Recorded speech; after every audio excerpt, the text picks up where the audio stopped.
Welcome to The Upshot, Multi-World Disc Golf's podcast about the latest in the disc golf world.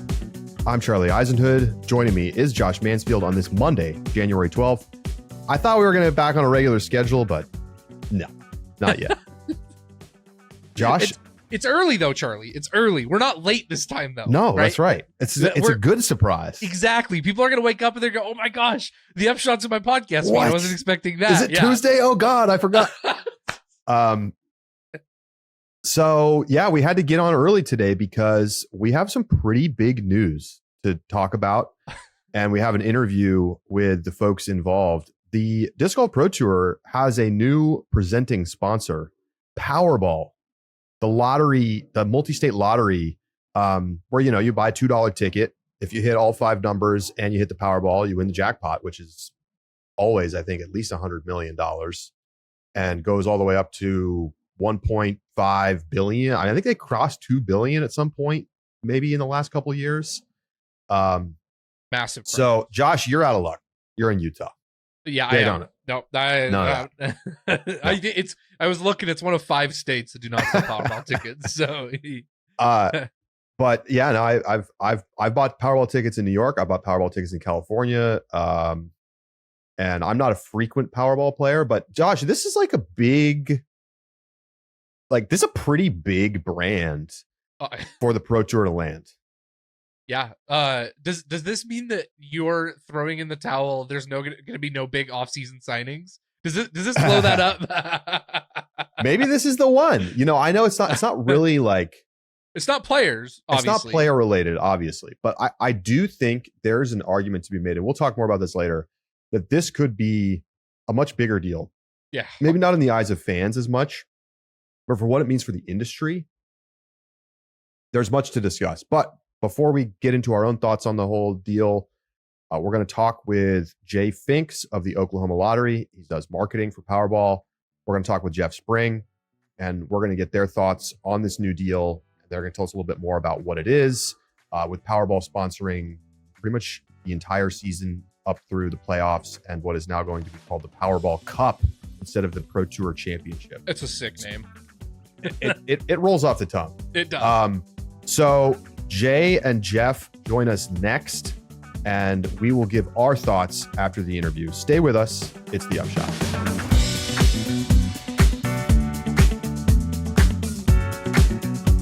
The Upshot is presented by Pound Disc Golf, makers of the best bags in the sport. And if you thought they were done innovating just because they came out with a brand new Octo design in 2025, well, you're wrong. They're actually changing the bag again in 2026. Introducing the brand new Storm Hood Putter Pocket. It's a built-in rainfly that goes up over the top of your 6 putter capacity putter pocket. And it looks fantastic. It makes it easier to use. You can tuck it away. It's got a nice little carrying case spot to put the pocket lid into the bag. And otherwise, the bag is all of the great new features, the better shoulder straps, the more stable base, all of the great new things that came on the 2025 version. But they're adding this new redesigned putter pocket with the built-in rainfly in case you get caught in the rain and you need to keep those putters dry. So awesome changes from Pound Disc Golf. Check out the Octos right now. You can get your Octo pre-order in next Thursday, January 15th, starting at 12 p.m. Pacific time for the stock versions of the bags. And hey, if you want to save a little money, you can get a 2025 edition for $75 off. So go grab one of those before they sell out. PoundDiscGolf.com.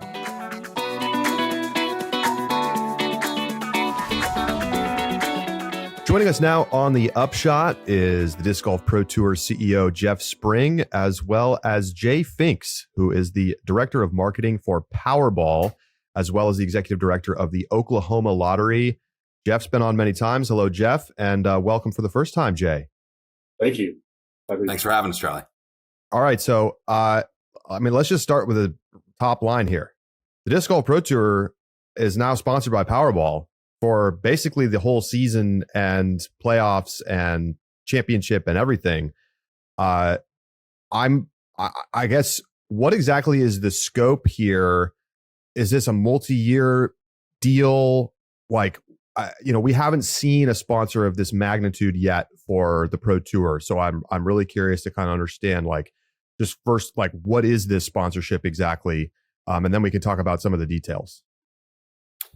Yeah, absolutely. Great question, Charlie. Well, it's a presenting partner of our entire tour, which we're thrilled about. This is a placement that we've been focused on the last few years, and bringing in Powerball is a dream come true for the tour.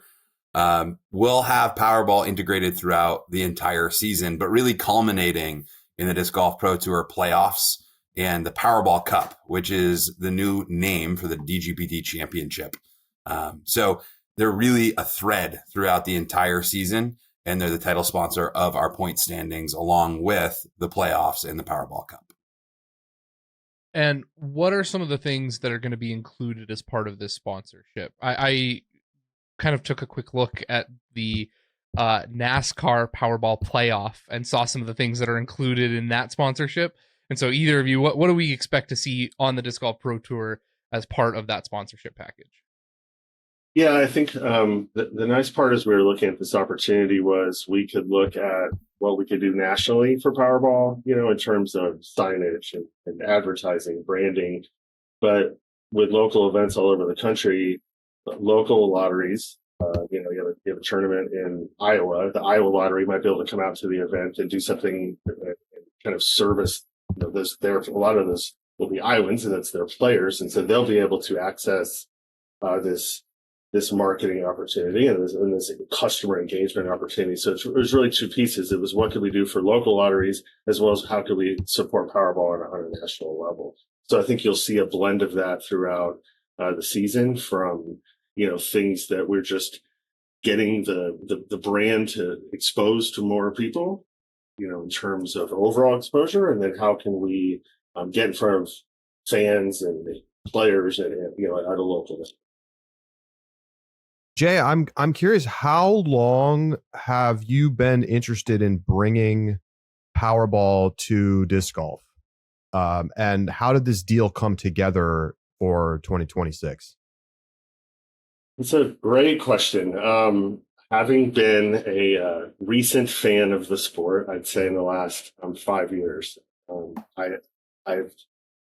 I've almost about the same time that I took over this role, have I become a big fan of the sport. And so I just thought, there's an opportunity here. I wonder if I could ever line these two things up. And I put out a couple of cursory calls and access some contacts and just couldn't get anything going.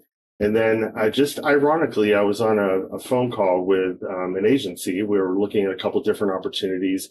We were doing something. Obviously, Powerball does something with NASCAR, and the agency had reached out and said, "I saw you do something in NASCAR. We have a couple opportunities. You want to talk?" And through a casual conversation about myself, I mentioned something about I'm an avid disc golfer. I hung up my golf clubs, and I can't play enough. And the agency, which happened to be the agency for the DGPT, said, "Well, you know what? We have this." And I jumped on it and I said, "Oh, let's get on the phone. Let's talk." I have an incredible passion, not only as just maybe a fan of the sport and a player of the sport, but I do think I do love the idea of partnering with somebody that's growing and building, because then, we do business with NASCAR. I'm working on a partnership with the NFL. Those are different types of relationships. But you can get with somebody who's growing and building, and you can take certain programs and then, we have a couple programs we've already laid into this year, and I'm already thinking about what they could look like next year or something after that. And so that was kind of the exciting part about the early conversations. So a little bit of passion on my part, and more just seeing if we could get alignment with DGPT on what our goals were and how we might bring a sponsorship to life. So it's really kind of how that started.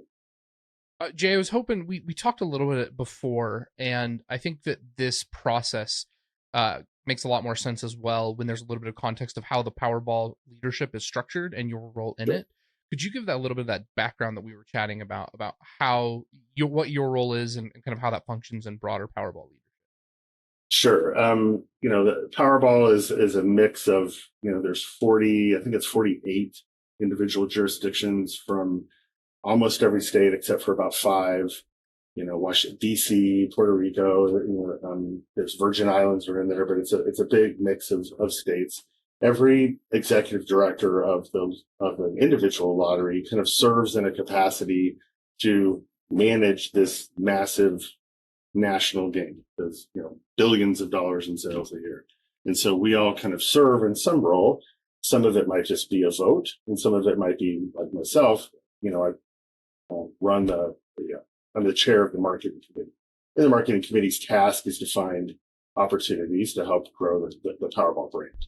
So it's a little bit of everybody says, well, is that my day job, which is my real job, and my office is the Oklahoma Lottery. I'm the executive director of the Oklahoma Lottery and in charge with maximizing those sales, getting a good return to education or beneficiary. But we also look to steward Powerball because it's such a huge piece of our business and such a major national brand.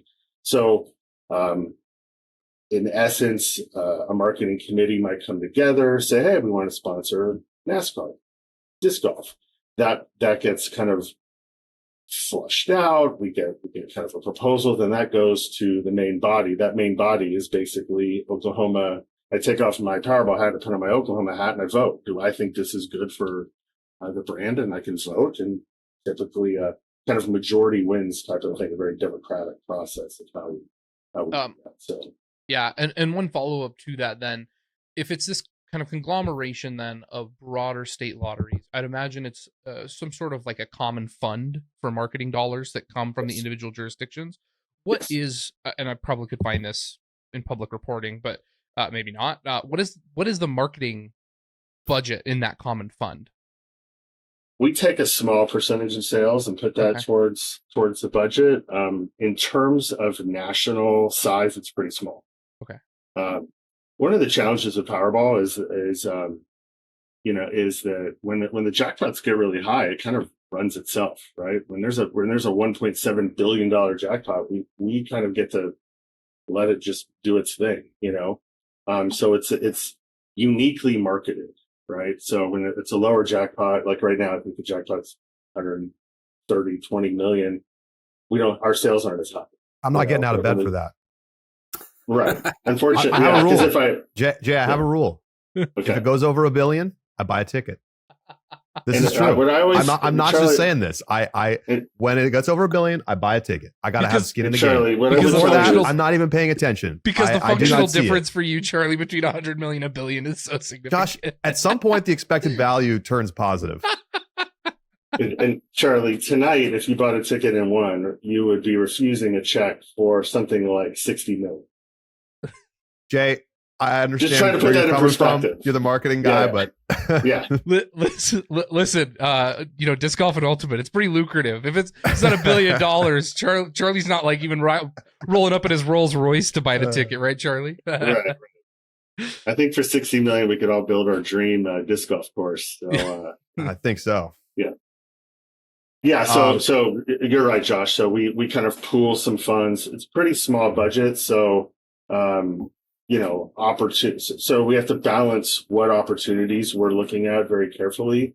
And one of the challenges I had was, there's folks that might not know what disc golf is, right? Or the directors or leaders of state. So it really was incumbent on myself and the marketing committee to not just talk about. I kind of had to hide my fandom a little bit. I'm a little biased, right? So it really was more focused on how we could create value, what our investment could be in terms of return, in terms of the impressions that we get, the brand exposure that we get, things like this, being able to talk about Powerball in a media that will be consumed that wasn't necessarily written as a number 17 in a contract, so that those are the kind of opportunities that we use to really talk about getting involved with a fast growing sport that was expanding their audience over the last handful of years. Is there a demographic fit that you like about disc golf, or is it more about a rising sports property that makes it appealing?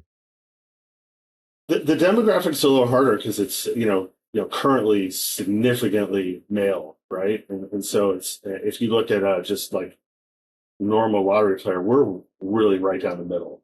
You look at just nationally or even individual states, it's really close to 50-50 lottery play.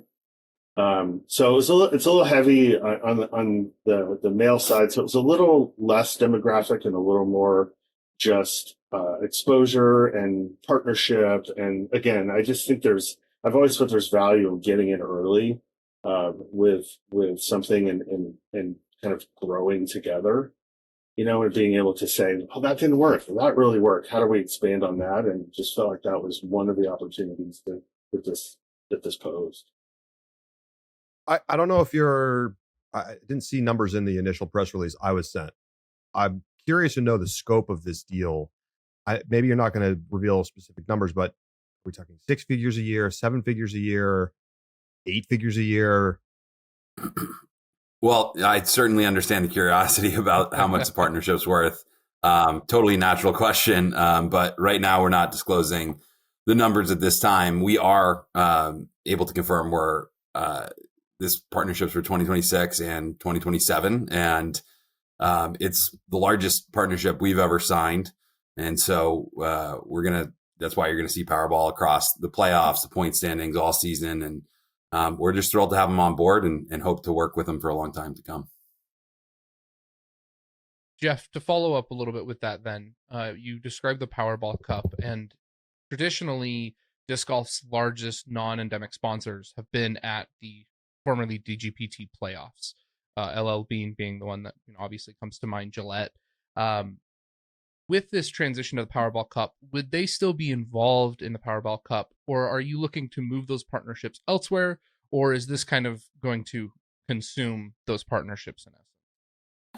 Yeah, just a quick correction. Barbasol has been the presenting partner of the Tour Championship the past few years. So, in fairness to them, we would never use Gillette for our shaving needs or for a sponsorship. But no, Barbasol has been a great partner. We look to renew that partnership and are in discussions, and looks like things are going in the right direction there. They are looking at different opportunities, which is exciting. And LL Bean is same boat. I think that they would continue to be advertising their brands across the playoffs as well. It's not exclusive to Powerball. We'll still see endemic and non-endemic commercials, but the title and the focus would be Powerball in this instance. So Barbasol will be moving, but LL Bean will still be, supporting, I believe, the end of the season, but perhaps more across the season as well. So it sounds like there's going to be a way for people to win some money from Powerball. It's like an ace contest of some kind. Yeah, we're really excited about it. It's called the Powerball Ace, and it's one of many elements that we're really looking how to improve the experience on site, whether it's infrastructure or fan experience, player experience. With the significance of this partnership, we're going to be able to make some upgrades, and one of the upgrades is the Powerball Ace. So, Jay is excited about this, so I'll let him chime in with any other details. But in short, it's going to be a bit of a halftime show. It will be on the live broadcast, and 5 fans will get a chance to throw. We're putting it at about 200 feet, and pretty much plan on doing it right off the first tee in between cards. But fans, if they hit the Powerball Ace, will get $5,000, but then that will stack if it doesn't happen at an event, because it may not, right? And so that could build up to $20,000, similar to the Powerball jackpot throughout the year. So we think that'll be one of hopefully several fan upgrades on site that we wanted to point out and share as an example of a really exciting activation at each DGPT stop. I have 2 questions for Charlie about the Powerball Ace. First, Charlie, what number does it need to hit before you're going to get out of bed to go to a tournament for the Powerball Ace? And second, are your odds of hitting the Powerball Ace as good as, the same, or worse than you hitting an actual Powerball ticket? Wow. That's savage, but I've yet to ace in my career, so it feels about the same as winning the Powerball. But yeah, I feel like if there's an event in my area, I'm gonna go and try to be one of the people who gets to throw the ace. Why not? That's fair. That's more than you're winning at league. Yeah, yeah, it definitely is. I mean, if I won $50 if I hit an ace, I'd be pretty excited. So 5,000 is a lot better than that.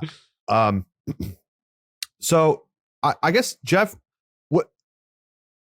it's like a little bit of like a tricky topic. I mean, it is a gambling property, and gambling is like it's obviously become very common across all sports industries. We see more of the DraftKings and FanDuel side maybe than Powerball and state lotteries typically on sort of like the national scale. Though, I think I was watching Timberwolves or something, and they have like Minnesota lottery stuff everywhere. You go to Minnesota Airport, Minnesota lottery stuff everywhere. So was there any hesitation about having like a gambling property as the primary sponsor, and how have you thought about that?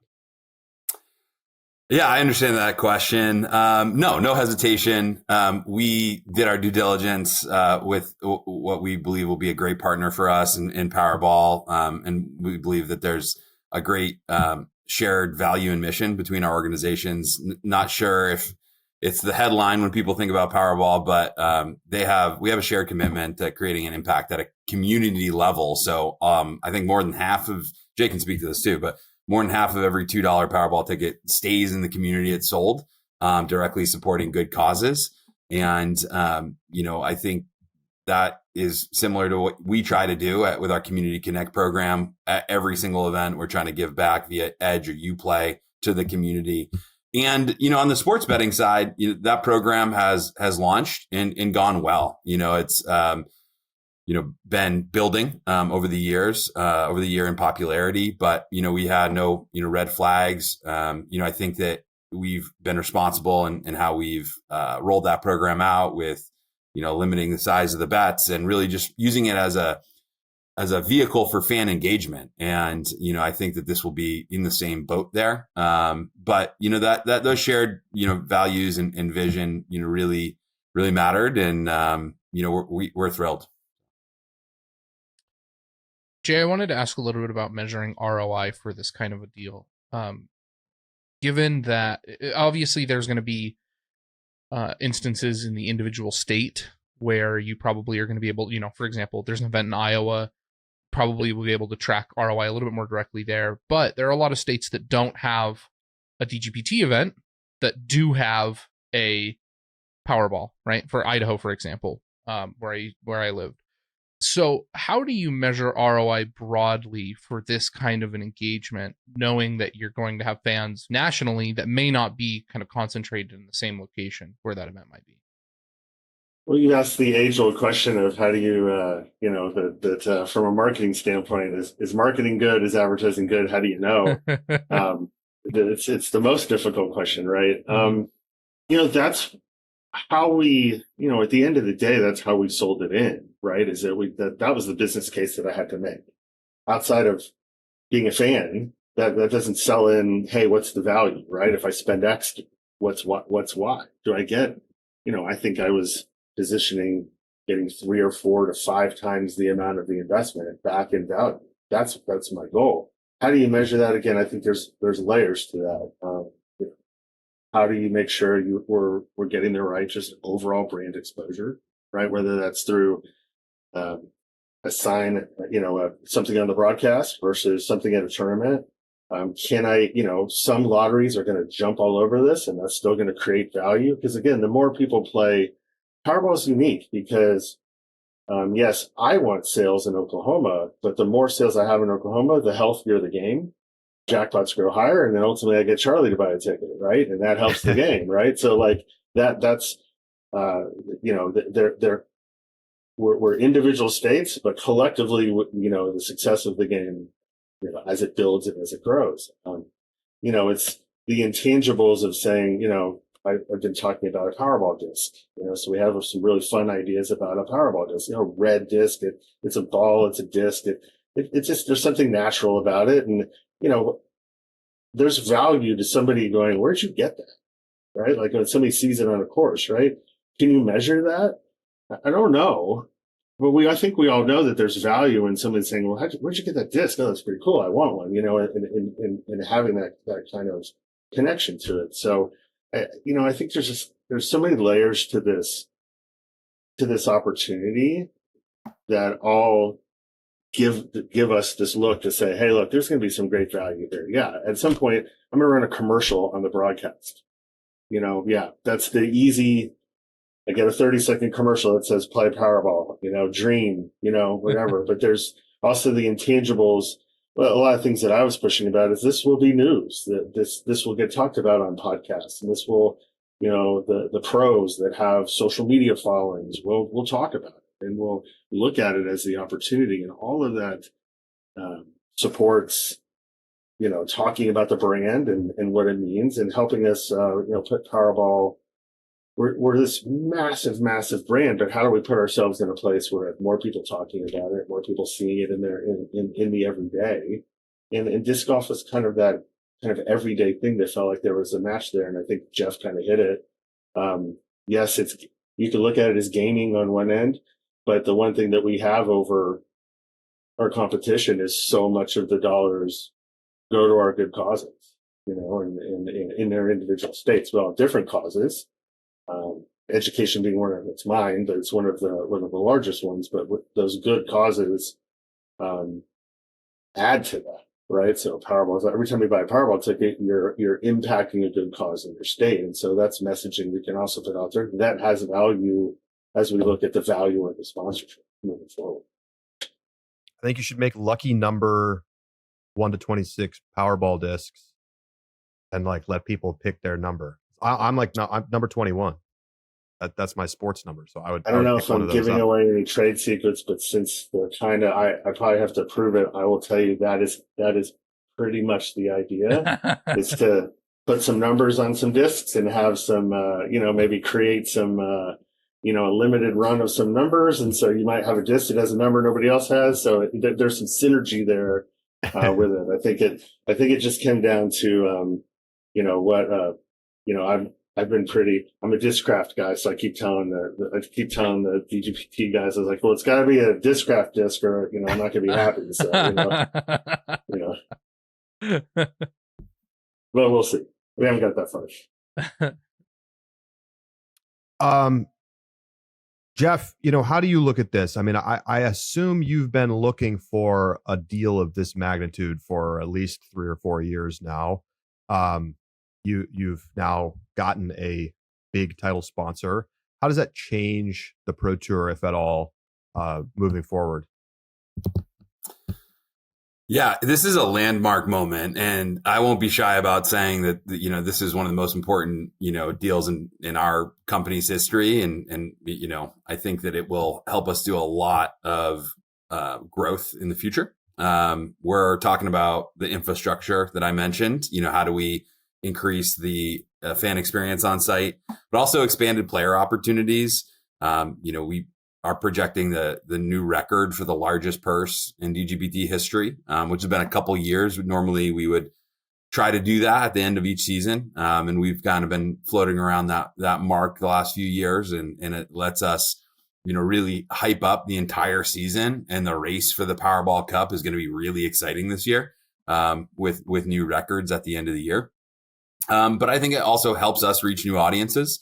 Powerball is an iconic, nationally recognized brand. So we're going to, see new fans, and we're going to position, DGPT within the broader professional sports landscape. And I think it gives us a chance of leveling up outside the sport. We want to be, one of the biggest emerging sports or alternative sports. We know that sports industry is big, and sports is a commodity. Is something that you hear a lot more. It's not as disruptive by AI, which is a fast growing industry, as we all know. And I think we can provide a lot of value to partners because of that, but we can also, leverage some of those opportunities to keep pushing disc golf forward. So we're hoping that it has an industry wide impact for our partners, but also, for fans and players. It's interesting when you talk about kind of the largest purse, because you said that and I was like, man, like there's a lot of things that money could go to. And then I thought about it more and I was like, well, given that it's Powerball, a large purse at the end of the season actually makes a lot of marketing sense. And having that Powerball Cup, yeah, absolutely. When you look at, you talk about the race for the Powerball Cup, does that change the structure in terms of like how we're getting to that point? And I guess this is kind of dipping into maybe a question that we might have for season structure. But I guess, is there any like significant changes coming down the pike for structures for things like playoffs, Powerball Cup, how one qualifies for those events? Not big changes this year. We felt that last year we had probably our most successful season, moving throughout the playoffs, getting to the championship. I think we're certainly looking at some changes to the Tour Championship and making sure that we're moving forward on making it the most exciting event of the year.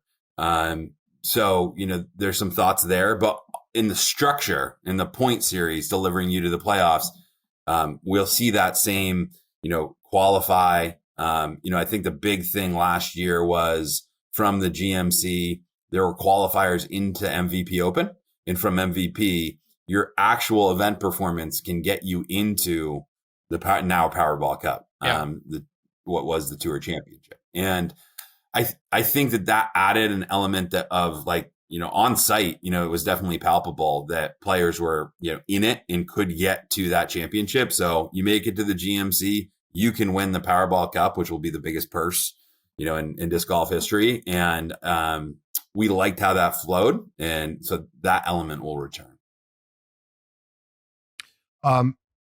Jay, you want to tell us a little bit about your disc golf background? So you're a COVID era guy. Are you do you follow the Pro Tour? I assume so. Who are your favorite players? I always tell my story. I was fooling around on YouTube and I saw this some guy named Paul Macbeth shooting -18. I think it was at D-Glow or Waco, one of the two. One of the videos and watched it and just thought, this is not what I thought, disc golf was, and it piqued my interest, and at the same time, Brody had just come on the scene, you had Yuli and German, a practice round, all at that same time. So you had all this like really vibrant content out there that was just kind of really positioned in the sport different than where my head was on it. And just ironically, at the same time, I have a good friend, and I didn't know this about him. He had played professional 30 years ago, and just locally. And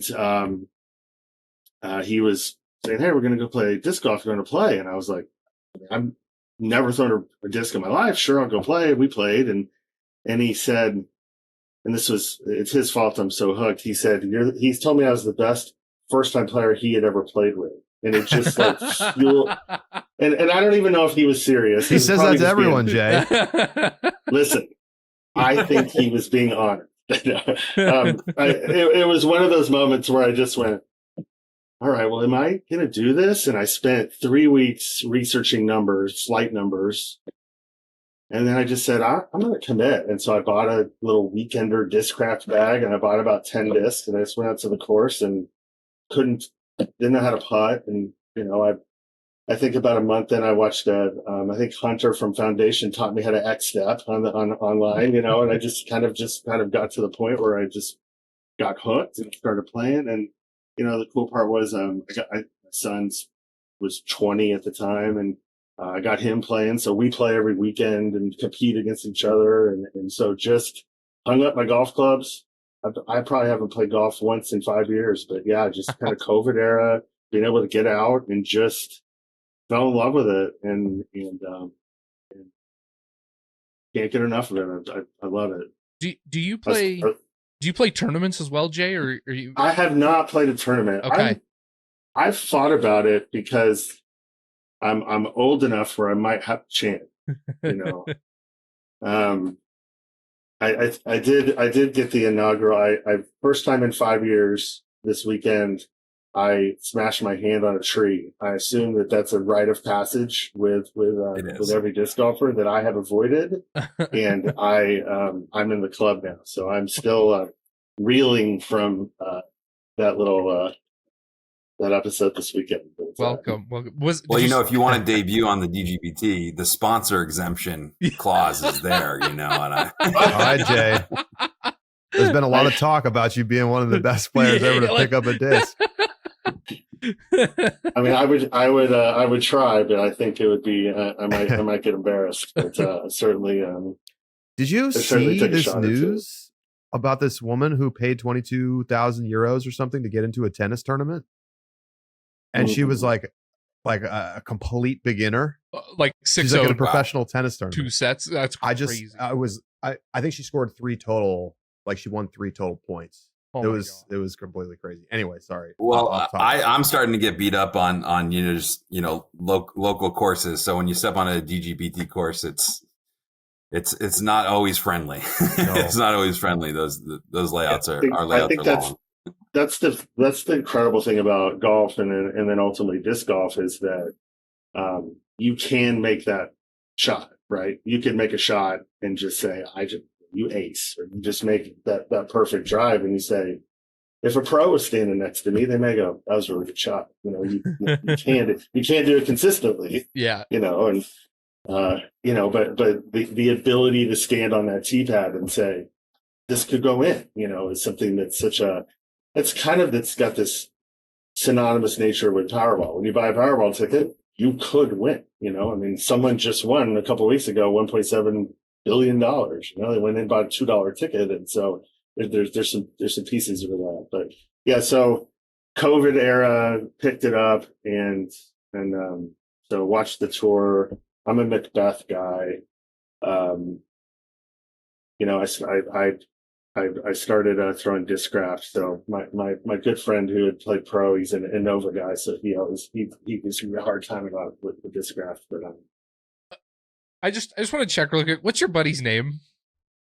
Name's Sam Harrelson. Okay, I was like, watch him be like, oh yeah, my buddy. His name's like Ken Climo. I don't know, just this Innova guy. I don't know if you heard of him before. He probably played in some tournaments with Climo in there, but I okay, all right. It was quite a while ago. So, but yeah, but that that was part of it. But just the passion that I had for it, just from when you go out on these courses and you see, just in the 5 years that I've been playing, brand new courses open up here in Oklahoma City, and it's packed, and it's not, it's all different ages, the growth that's seen, the growth in I think the disc market is incredible. Just the way they create demand. Oh, it's a new color, it's a new plastic, it's a new stamp. I got to get it. I have an unhealthy amount of discs in my trunk, because, I want to get that one, I lost a disc this weekend. I still crushed them,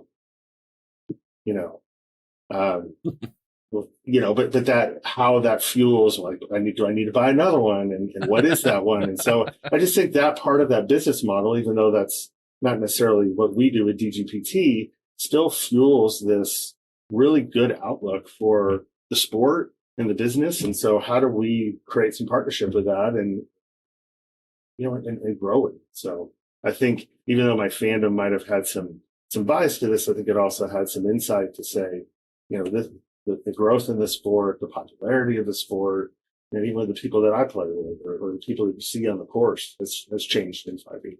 So that opportunity just looks to be bigger and bigger as we move forward. All right. Well, Jay, thanks so much for coming on. Jeff, congrats on landing the deal of this magnitude, and we look forward to seeing how this all goes.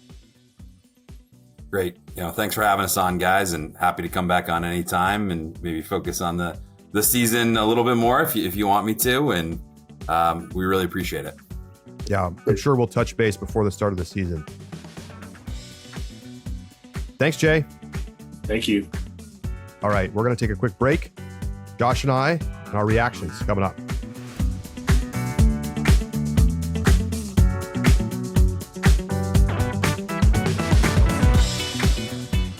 Welcome back to The Upshot.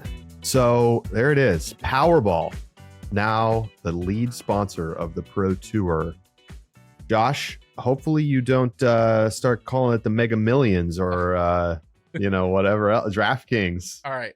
In my defense, I use a straight razor and a brush and puck for soap. I don't buy into big Barbasol razor. hates him. I don't buy into big razor, Charlie. It's all a scam anyway. So yeah, man, took the L on that one. I got LL Bean right though. You know what's kind of a scam? Let me tell you what was a scam. I have an electric toothbrush. Okay. And I was like, I got to get some new electric toothbrush heads. Okay. So I'm a Costco guy. Oh, of so course. I go to Costco. Yes. And they're on sale, right? They're on Right. sale, but below the normal Costco Okay. price. It's like a 10-pack of these toothbrush heads, and it's like $50. Yeah. I'm like, what am I? They're little thing. What are you talking about? $50? Give me the $2 brush that I replaced for more regularly. Come on. Crazy scam. And maybe I should buy the Amazon knockoffs, There you go. Oh, That's some microplastics. it's in everything else, whatever. I know. We're all so screwed. It's already over. All right. So Josh, obviously they're not disclosing the terms of this deal. Maybe at some point it will come out or get leaked. I gotta think we're talking a comfortable 7 figures here. Yeah. I mean, I have a hard time imagining that they would do a deal of this size for anything less than $1 million and a year. Mhm. And I could see it being upwards closer to like $2, $3, even $5 million a year. Wouldn't shock me. Yeah. I started with my question of what that national budget looks like because I was hoping to get some context there before we asked for the specific terms because I didn't think they were going to answer that. And unfortunately, we couldn't get either. I'm going to go do a little bit of digging and see what I can't find. I don't know. Is Powerball even like, is it? I'll have to do some research. Anyway, I'm going to keep looking, see what I can find out. But I agree with you there, Charlie. Like, so look, let me get you some numbers right now. Okay. What do you got for me? So a little more than half the money that goes into Powerball goes back out as prize money. Okay. There's a small commission for who sells the ticket. The Lottery Association with all the states, they keep 10-ish%. Okay. And then about 30% goes back to whatever program that the government has decided to allocate towards. Typically, it's education. I know it's education in New York.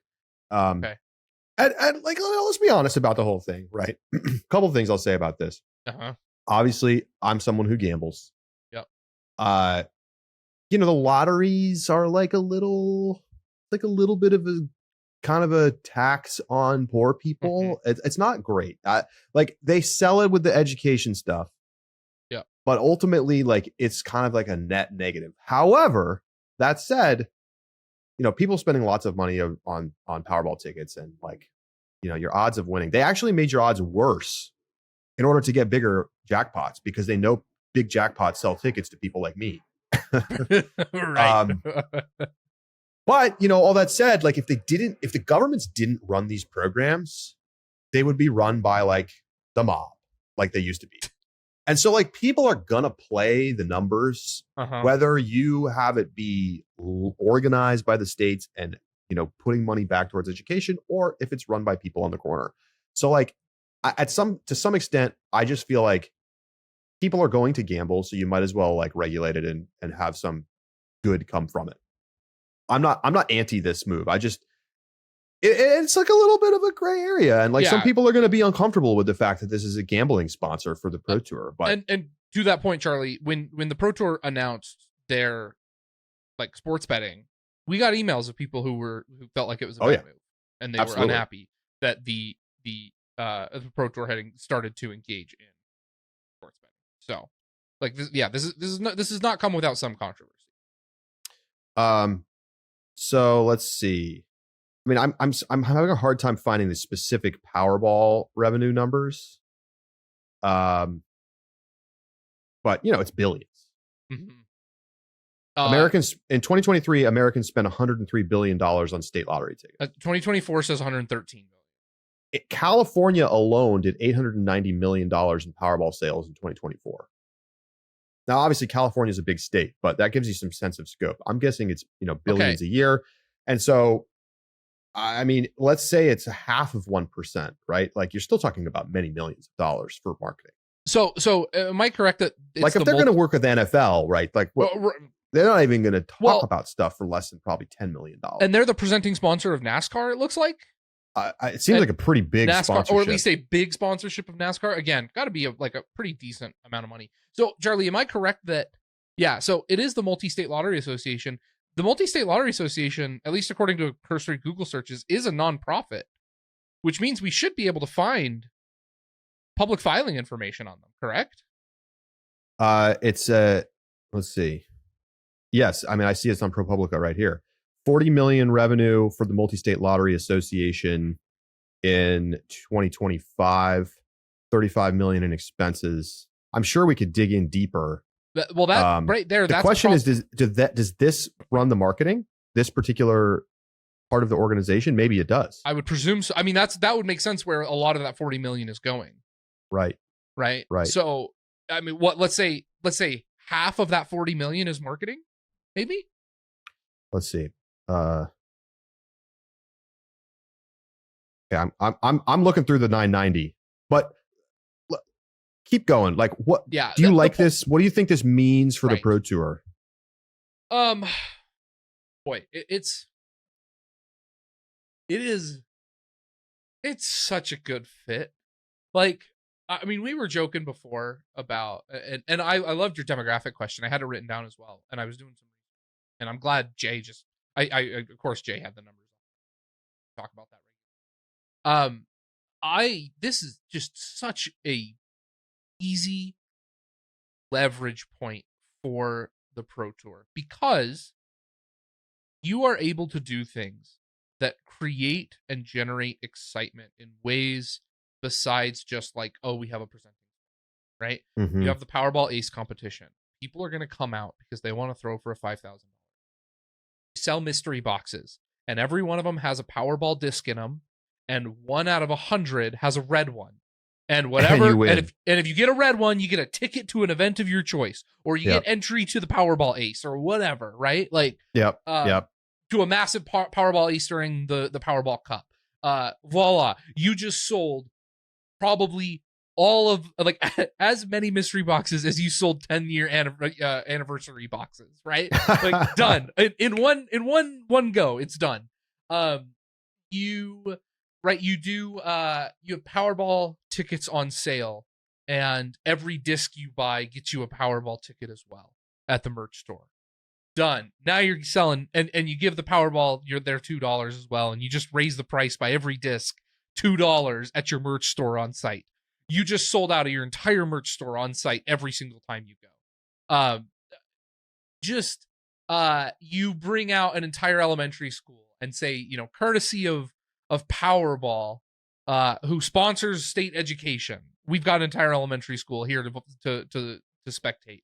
The opportunities here for easy marketing wins are countless. And to your point about the question of some people are going to be a little bit uncomfortable with a gambling title sponsor.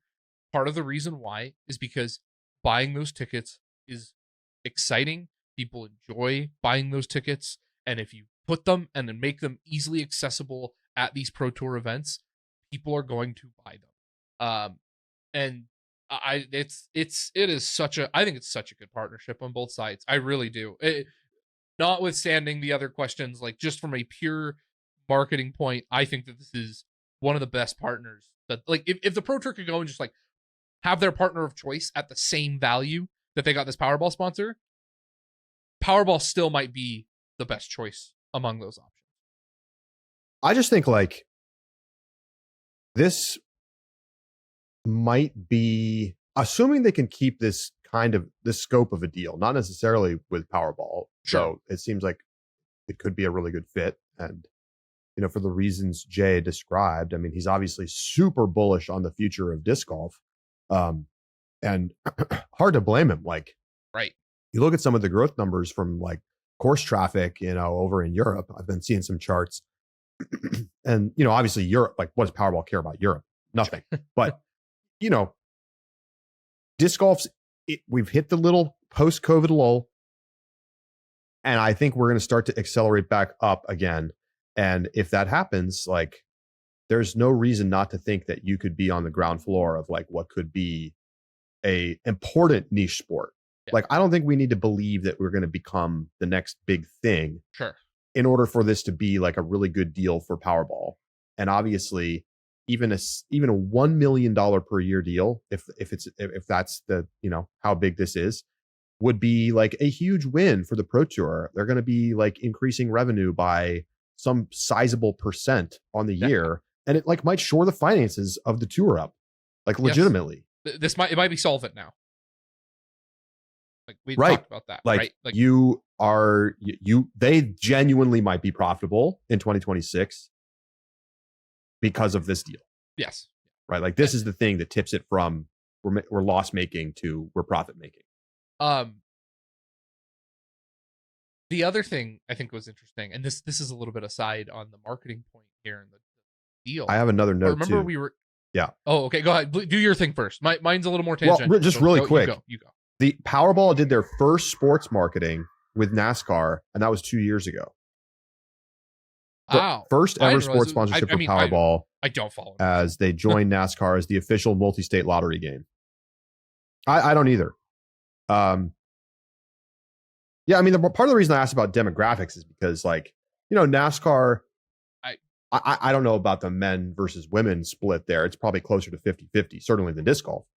But it's a little bit more, blue collar. It's a little bit more working class than some other sports properties, right? It's not tennis.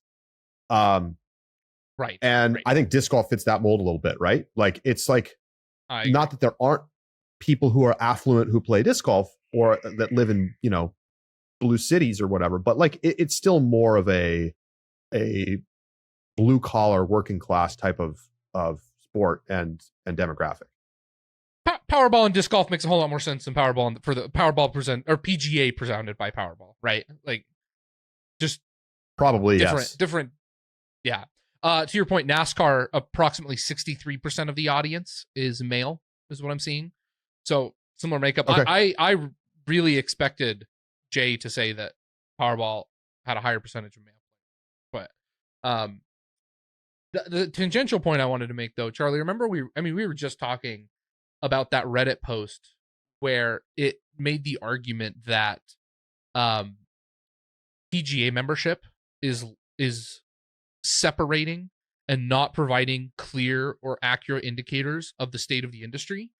And I just thought it very interesting that we have a COVID player who's been playing avidly for 5 years, purchasing discs, follows the Pro Tour, never played in a tournament. I didn't ask if he was a PDGA member, but does not play competitive disc golf, and so likely is not a PDGA member. Isn't it crazy how pretty much every single one of these deals we've seen with the Pro Tour so far has been predicated upon having somebody in a decision-making role who is a disc golfer? Chess.com. That's not exactly shocking. Yeah. But it's still like notable that that's the in right now. Yeah. Oh, I will say, I feel like this one is a bit more organic because it did come through the agent, right? It wasn't Jay like calling the Pro Tour and being like, "Hey, put this deal together for me." Like they were meeting with an agency, like the agency happened to represent disc golf. Like it was fortuitous. Jay is also a disc golfer, but I think that this is a little bit different than even the chess.com one. Yeah, I mean, this is just like clearly a much bigger deal. Oh, sure. Yes. I meant primarily in the process by which it came about. Yeah. But obviously in scale as well. I think given the revenue numbers, I would expect the marketing budget for Powerball to be like 10 to 50 million a year. Something like that. A million is not out of question. It seems like I'd be shocked if it was less. I would be too. Like, would they agree to do a as big of a sponsorship if it wasn't like, you got to imagine that 7 figures was the number in their head. And yeah, my guess is it's not 8. That would be like, the sponsorship would be like bigger than all of the revenue of the Pro Tour per year right now. Yeah. So I doubt that, but pretty interesting. Pretty interesting. Okay, here, let me ask you this question, Charlie. We were joking a little bit about how this is a big signing in the offseason. How significant is it? Like, relative to other, I think it's clear this is the biggest, kind of branding sponsorship that we've seen in disc golf. Yeah, any dispute there? No Okay, dispute. okay, didn't think so. So let's compare it with a couple of our other marketing massive deals that we've considered shaking up the disc golf landscape. And I don't just mean for fans, but I mean really truly, like, in our analysis, and obviously we're speculating a little bit about the long-term impact that this is going to have on the sport. Let's start with the obvious one. Macbeth's first $1 million deal. Is this a bigger deal than that?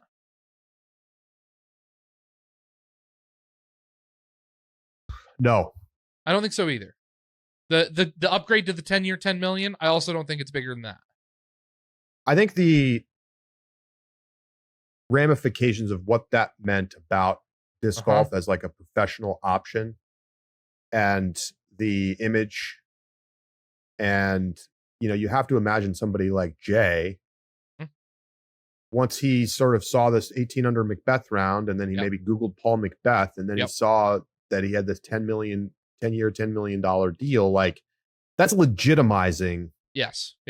In a way that, guys playing 20 years ago, there was just not, like, I don't know, just like there's a signaling aspect to that that goes really far. It almost feels like this doesn't happen without the Macbeth thing. I totally agree. That's I feel the same way. Is there any other deal that comes to mind? I don't have another deal in my head. No. I like the Simon deal. I think this is bigger than the Simon deal. Yeah, I mean, easily. Yeah. I don't, because Simon was like a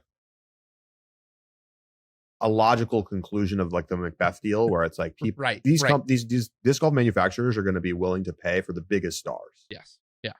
Yeah. I think the Macbeth deal is the single biggest, like, marketing business thing in disc golf, and this really feels like it's the number 2 deal.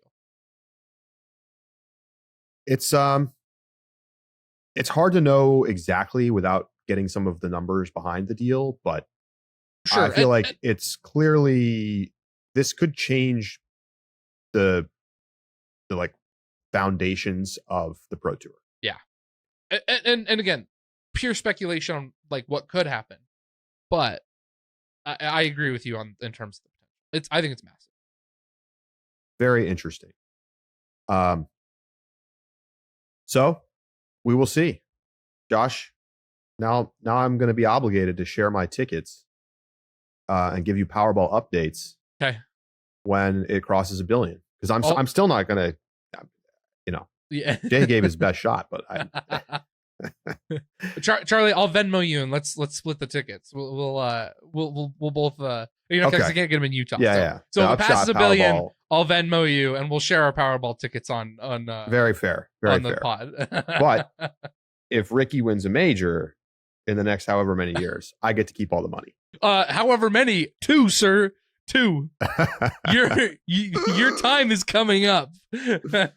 Yikes, we have passed the halfway mark, and every year that this progresses, the better it is for me. So, all right, Josh, if you won the lottery, okay, would you take the lump sum, or would you take the headline number as an annuity?